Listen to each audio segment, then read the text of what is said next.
સુરત ઇચ્છાપુર પોલીસે એટીએમમાં લોકોને છેતરીને તેમના એટીએમ કાર્ડ બદલી નાખી ખાતામાંથી રૂપિયા ઉંચકી લેતી તોડકીને ઝડપી પાડવામાં સફળતા મેળવી છે. હાલ પોલીસ દ્વારા વધુ પૂછતાછ કરવામાં આવી રહી છે. ઇચ્છાપુર પોલીસે એટીએમમાં લોકોને છેતરીને તેમના એટીએમ કાર્ડ બદલી નાખીને ખાતામાંથી રૂપિયા ઉંચકી લેતી તોડકીને ઝડપી પાડવામાં સફળતા મેળવી છે. આ તોડકી એટીએમ સેન્ટરમાં રૂપિયા ઉપાડવા આવતા નાગરિકોને નિશાન બનાવતી હતી. શંકાસ્પદ વ્યક્તિઓ એટીએમ મશીન પાસે ઊભા રહી લોકોને તેમનું કાર્ડ એટીએમમાં નાખવામાં મદદ કરવાના બહાને ભોળવતા દરમિયાન તેઓ ઝડપી હાથે વ્યક્તિનું એટીએમ કાર્ડ બદલી નાખતા અને મૂળ કાર્ડ પોતાની પાસે રાખી લેતા. ત્યારબાદ તેઓ પીડિતાના ખાતામાંથી રકમ ઉચકી લેતા હતા. પોલીસે આરોપીનું સ્થાન શોધી કાઢ્યું. પોલીસે 3 આરોપીઓની ધરપકડ કરી તેમની પાસેથી ચોરીનો મુદ્દામાલ પણ કબજે કર્યો છે. ઇચ્છાપુર પોલીસે નાગરિકોને અપીલ કરી છે કે એટીએમનો ઉપયોગ કરતી વખતે કોઈ અજાણ્યા વ્યક્તિની મદદ ન લેવી જોઈએ. પોલીસ કમિશ્નર શ્રી સુરત શહેર, અધિક પોલીસ કમિશ્નર સેક્ટર 2 સુરત શહેર તથા નાયબ police commissioner Shri zone 7 Surat શહેરના દ્વારા વિસ્તારમાં બનતી જે ક્રાઇમની ઘટનાઓ છે એમાં જરૂરી કાર્યવાહી કરીને FIR નોંધી અને આરોપીઓને પકડી પાડવા ઝડપથી કાર્યવાહી કરવા જે સૂચના આપવામાં આવેલી હતી તે અંતર્ગત ઇચ્છાપુર પોલીસ સ્ટેશનની અંદર થોડા દિવસ પહેલાં લગભગ આશરે 15 દિવસ પહેલાં 2 ફરિયાદ મળેલ હતી, જેની અંદર જે મજૂર વર્ગ છે એમને ભોળવીને એટીએમ સ્વેપિંગ કરતી હોવાની એક ગેંગ અંગે માહિતી મળેલ હતી. તે અંતર્ગત ઇચ્છાપુર પોલીસ સ્ટેશનના પોલીસ ઇન્સ્પેક્ટર દ્વારા તથા સ્ટાફ દ્વારા જરૂરી કાર્યવાહી કરવામાં આવી તથા 2 ગુના અત્રે રજીસ્ટર કરવામાં આવેલ હતા.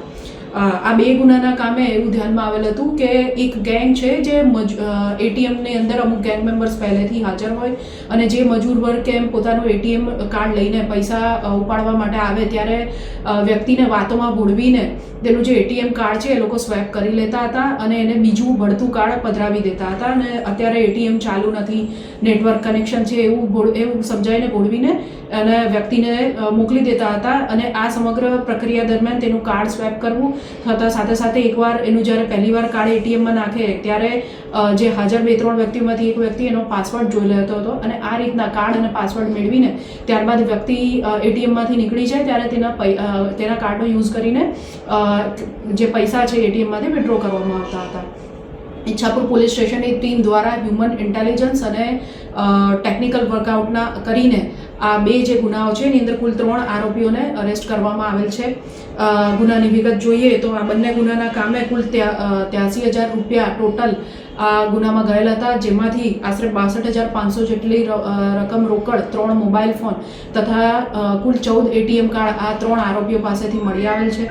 આરોપીઓની વિગત જોઈએ તો વિપેન્દ્રસિંહ રાણા, વિજયસિંહ ચૌહાણ તથા શિવ પ્રકાશસિંહ રાજપૂત એમ 3 આરોપીઓને જે ઇચ્છાપુર પોલીસ છે તેમના દ્વારા અરેસ્ટ કરવામાં આવેલ છે અને આ 3 આરોપીઓ મૂળ યુપી પ્રયાગરાજના રહેવાસી છે તથા સુરત ખાતે ઇચ્છાપુર પોલીસ સ્ટેશન વિસ્તારમાં મોરા ખાતે આવીને છેલ્લા સુરત શહેરના અલગ અલગ વિસ્તારોમાં રોકાઈ અને મોરા ખાતે આ રીતના 2 એટીએમ ખાતે તેઓએ આ પ્રકારનો ગુનો અગાઉ જણાવેલ જે એમઓ છે એ પ્રમાણે મજૂરોને ભોળવીને આચરેલ હતો.